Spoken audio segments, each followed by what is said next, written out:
지금 유럽이 발칵 뒤집혔습니다. 독일의 제약회사가 한국에 야생 약콩을 두고 백지수표를 제시했다고 합니다. 한국의 약콩이 자가면역 질환에 획기적인 효과가 있다는 점이 알려졌기 때문인데요. 더 놀라운 것은 이 제안을 한국 측이 거절했다는 것입니다. 도대체 한국의 교수는 독일 거대 제약회사의 백지수표를 거절한 것일까요? 지금 바로 알아보겠습니다. 안녕하세요.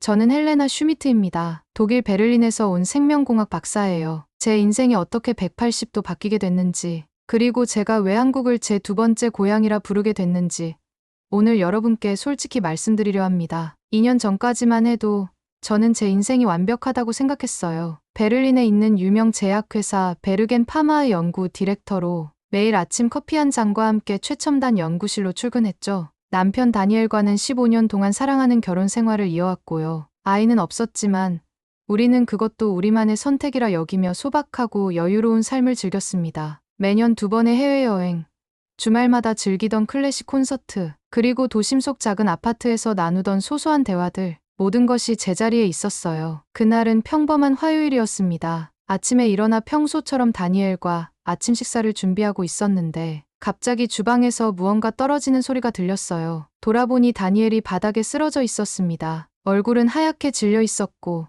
온몸은 땀으로 범벅이 된 상태였죠. 머리가 너무 아파. 그의 목소리는 떨렸고 눈동자는 초점을 잃은 채였어요. 응급실로 달려갔죠. 그날부터 우리의 악몽이 시작됐습니다. 일주일간의 검사 끝에 의사는 무거운 표정으로 말했어요. 슈미트 씨, 남편분은 희귀 자가면역 혈관염, SIV에 걸리셨습니다. 그 순간 제 귀에는 의사의 목소리가 점점 멀어지는 것 같았어요. 현재로선 완치법이 없습니다. 증상을 완화하는 것이 최선입니다. 베를린의 최고 병원들을 전부 찾아다녔어요. 독일 의학의 자부심을 믿었으니까요. 하지만 모든 의사들의 대답은 비슷했습니다. 현대의학으로는 더 이상의 방법이 없습니다. 그 말을 들을 때마다 제 가슴은 산산조각 났어요. 밤마다 다니엘이 통증으로 신음할 때 저는 그 옆에서 손을 잡아주는 것 외에는 아무것도 할 수 없었죠. 연구실에서도 집중이 안 됐어요. 세계적인 제약회사에서 일하는 면역학 전문가인 제가 정작 사랑하는 사람을 살릴 수 없다니, 그 무력감이란 말로 표현할 수 없었습니다. 동료들은 헬레나,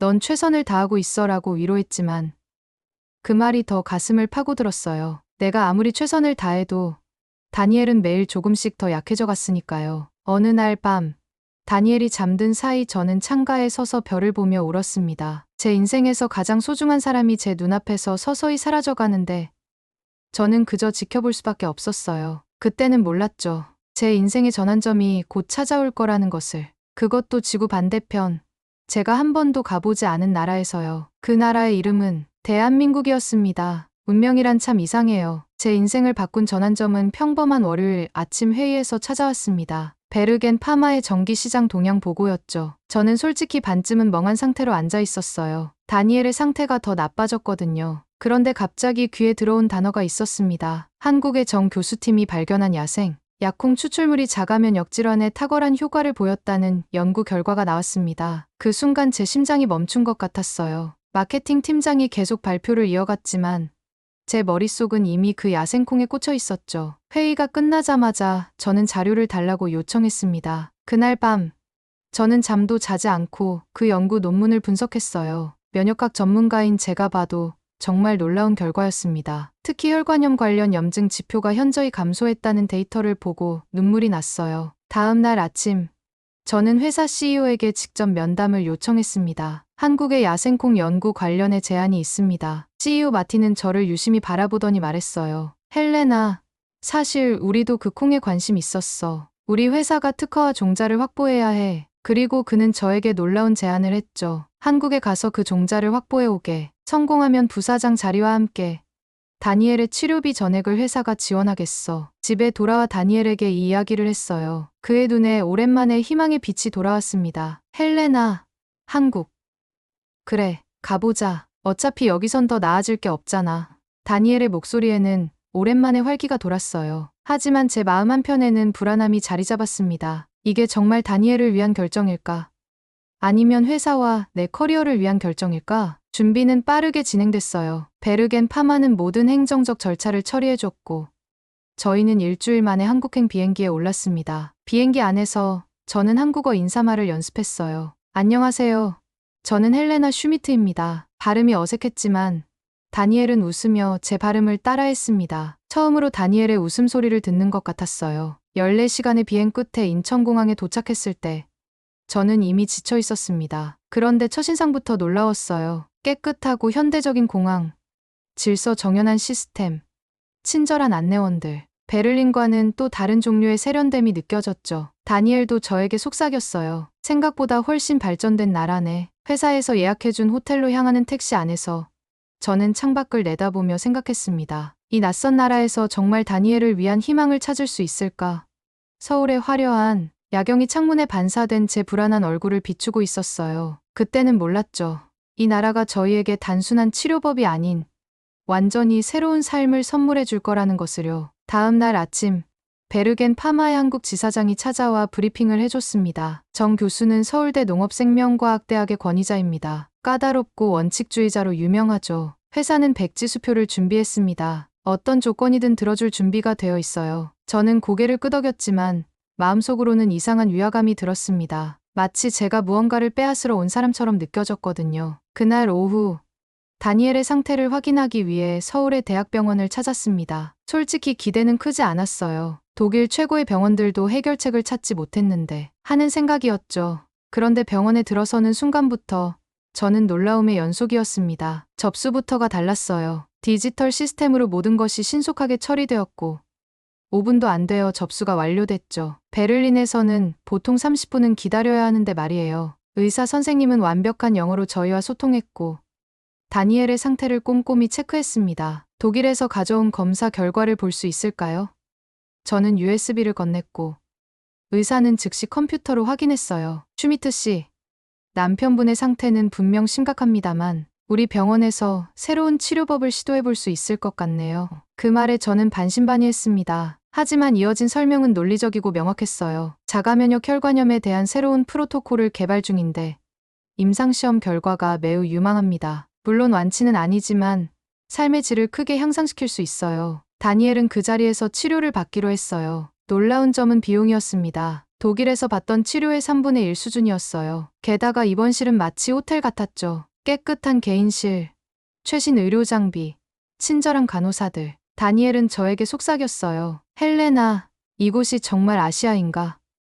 내가 생각했던 것과 완전히 달라. 병원에서 나와 우리는 잠시 서울 거리를 걸었습니다. 깨끗한 도로, 질서 정연한 교통, 어디서나 느껴지는 안전함. 독일인으로서 저는 다른 나라의 시스템을 쉽게 인정하지 않는 편인데 서울은 저희 선입견을 완전히 무너뜨렸어요. 특히 놀라웠던 건 디지털 인프라였습니다. 어디서나 초고속 와이파이가 연결됐고 모든 결제가 스마트폰 하나로 이루어졌죠. 호텔로 돌아와 저는 한국 음식을 룸서비스로 주문했어요. 비빔밥, 김치찌개, 불고기. 처음엔 낯설었지만 그 맛이 정말 환상적이었습니다. 다니엘도 오랜만에 맛있게 식사를 했어요. 여기 음식은 내 입맛에 딱이야. 깔끔하고 건강한 느낌이 들어. 그날 밤, 저는 창밖으로 보이는 서울의 야경을 바라보며 생각했습니다. 내가 한국에 대해 얼마나 모르고 있었던 걸까?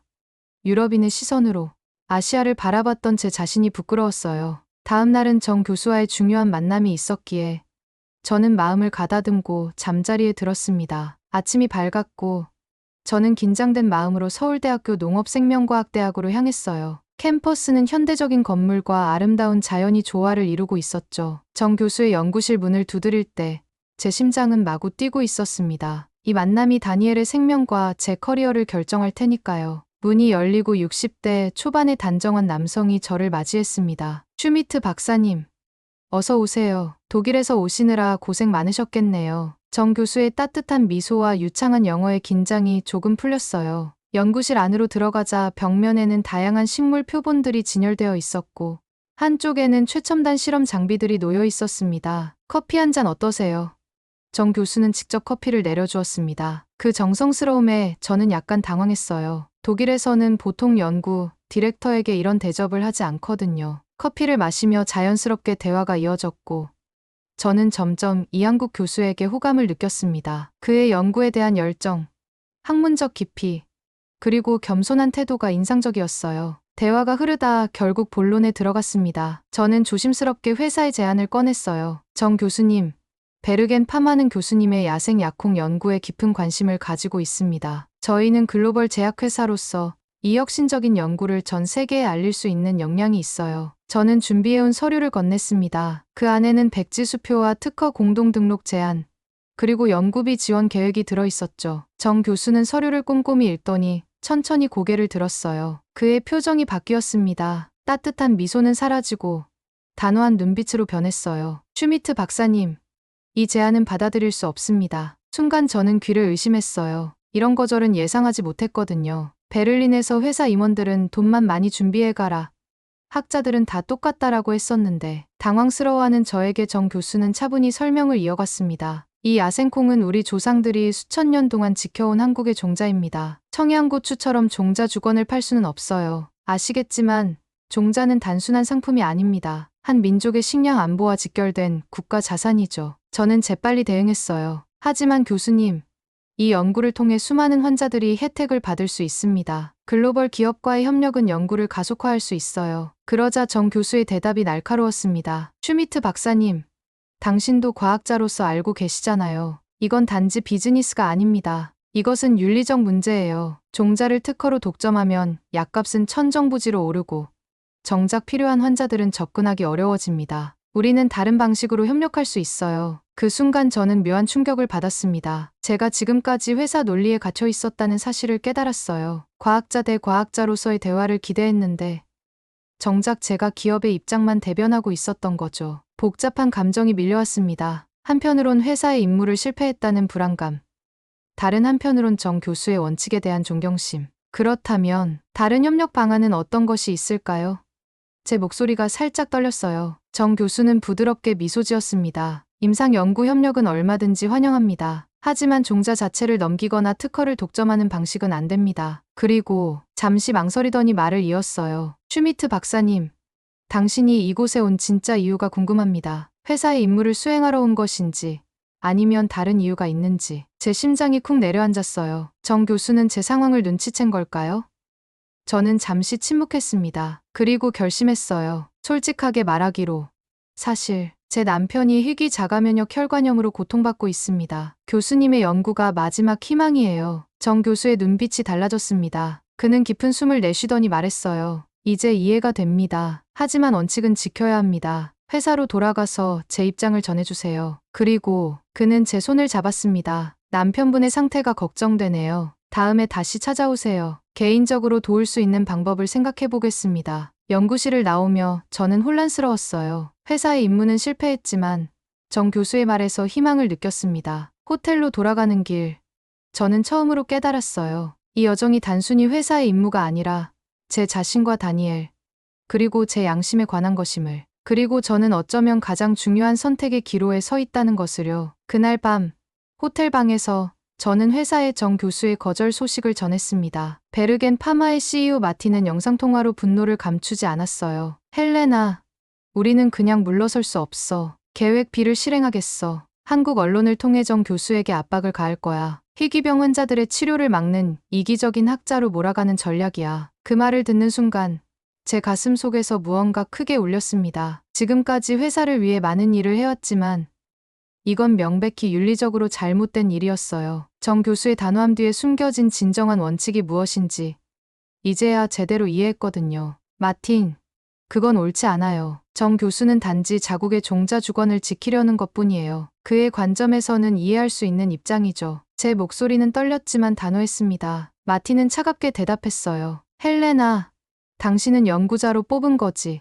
윤리 강사로 뽑은 게 아니야. 계획대로 진행해. 안 그러면. 그는 잠시 망설이더니 말을 이었습니다. 다니엘의 치료비 지원과 당신의 승진은 물 건너갈 수도 있어. 통화가 끝난 후 저는 창밖의 서울 야경을 바라보며 깊은 생각에 잠겼어요. 제 마음속에서는 격렬한 싸움이 벌어지고 있었죠. 회사의 지시를 따라 정 교수를 압박해야 할까? 그러면 다니엘의 치료비는 계속 지원받을 수 있을 테고 제 커리어도 안전할 거예요. 하지만 그건 제 양심을 팔아넘기는 일이었죠. 병원에서 치료받고 있는 다니엘에게 전화했어요. 모든 상황을 솔직하게 털어놓았습니다. 예상과 달리 다니엘은 오히려 저를 지지해줬어요. 헬레나, 나를 위해 당신의 원칙을 버릴 필요 없어. 우리는 항상 정직하게 살아왔잖아. 지금 바꿀 이유가 없어. 그의 말에 눈물이 났습니다. 다니엘은 항상 제가 옳은 일을 하도록 격려해주는 사람이었어요. 그날 밤, 저는 결심했습니다. 회사의 비윤리적 지시를 거부하기로요. 다음 날 아침,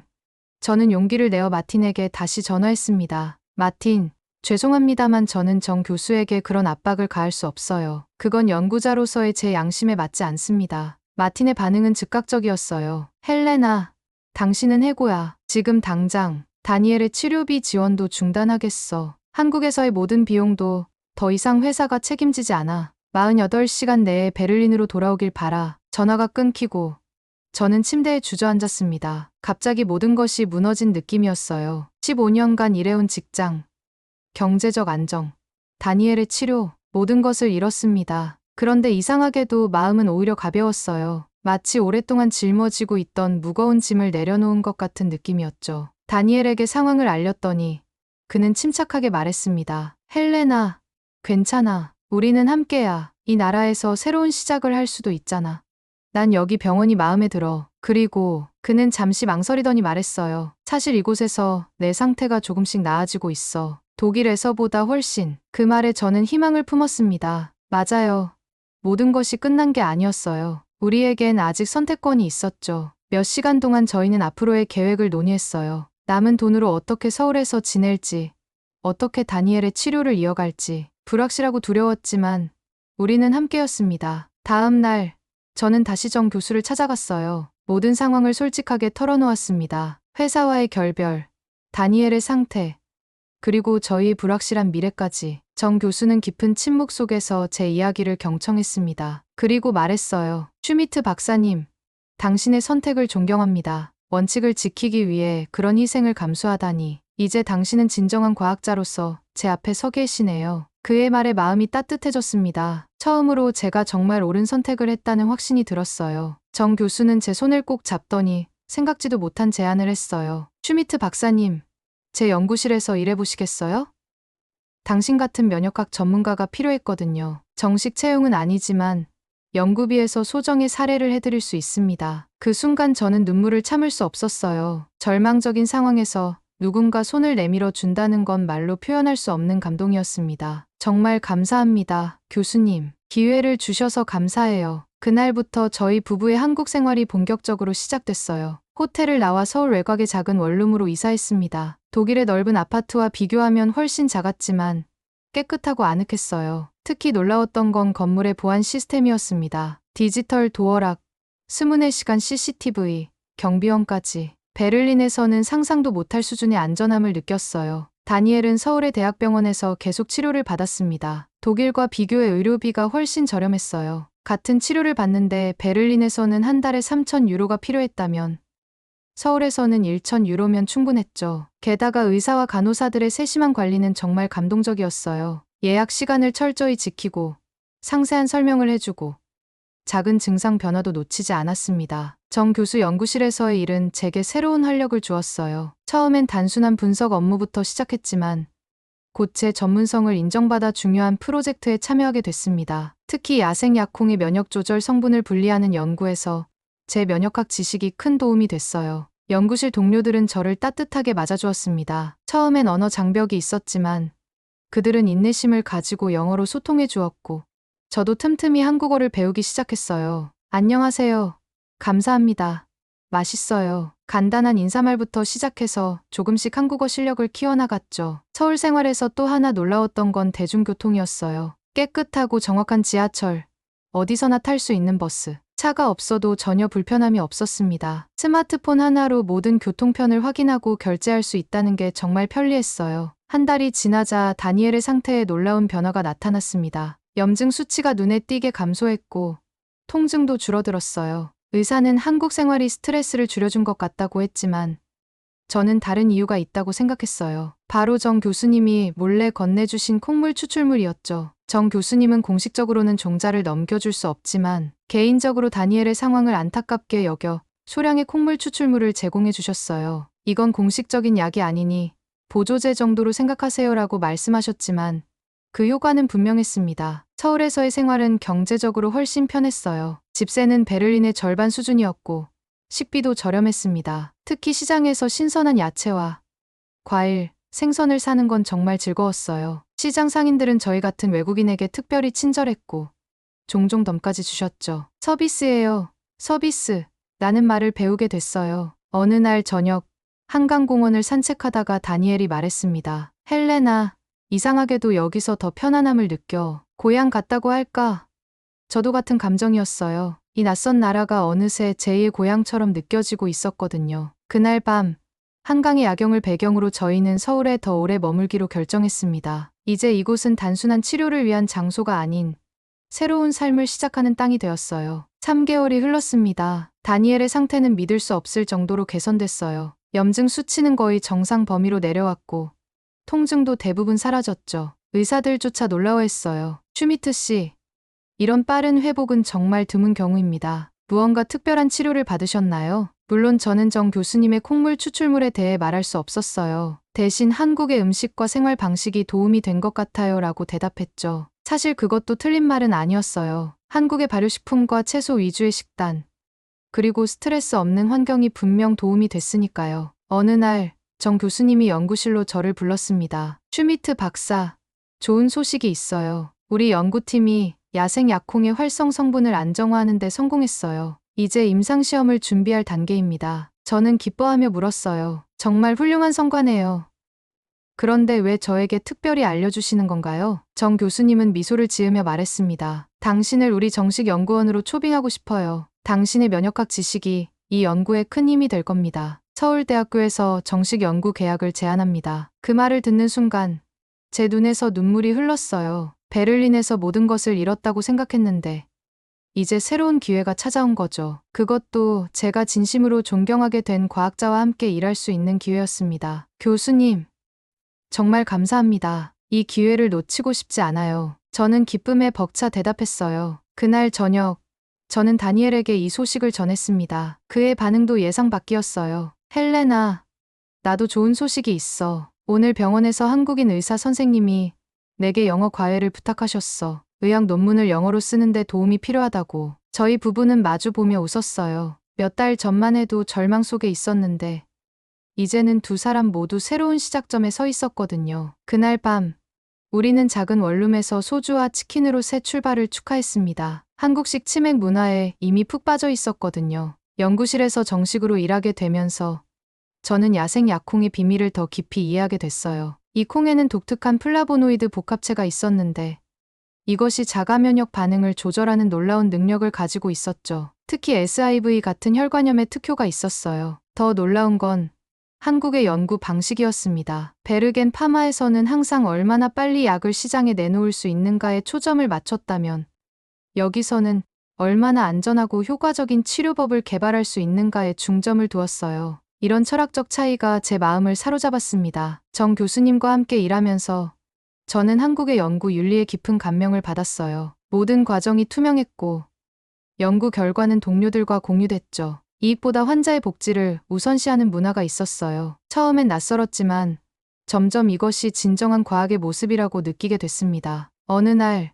정 교수님이 저를 불러 놀라운 소식을 전했어요. 슈미트 박사, 우리의 연구 결과를 바탕으로 SIV 환자들을 위한 임상시험이 승인되었습니다. 당신의 남편이 첫 번째 참가자가 되길 원하시나요? 물론 저희는 즉시 동의했죠. 다니엘은 공식 임상시험의 첫 참가자가 되었고 결과는 놀라웠습니다. 6개월간의 치료 후 그의 SIV는 완전히 관리 가능한 상태가 됐어요. 더 이상 심각한 통증이나 발작이 없었죠. 다니엘은 다시 활기찬 삶을 되찾았어요. 이 성공은 연구팀 전체에 큰 기쁨을 가져왔습니다. 정 교수님은 국제학술지에 결과를 발표했고 저는 공동 저자로 이름을 올렸어요. 그리고 더 놀라운 일이 일어났습니다. 베르겐 파마를 포함한 여러 글로벌 제약회사들이 협력 제안을 해왔어요. 하지만 이번에는 조건이 달랐습니다. 종자 주권은 한국에 남겨두고 연구 결과만 공유하는 방식이었죠. 그로부터 1년이 지난 지금 저희 부부의 삶은 완전히 달라졌어요. 서울 외곽의 작은 원룸에서 한강이 내려다 보이는 아파트로 이사했습니다. 아침마다 베란다에서 커피를 마시며 한강을 바라보는 시간은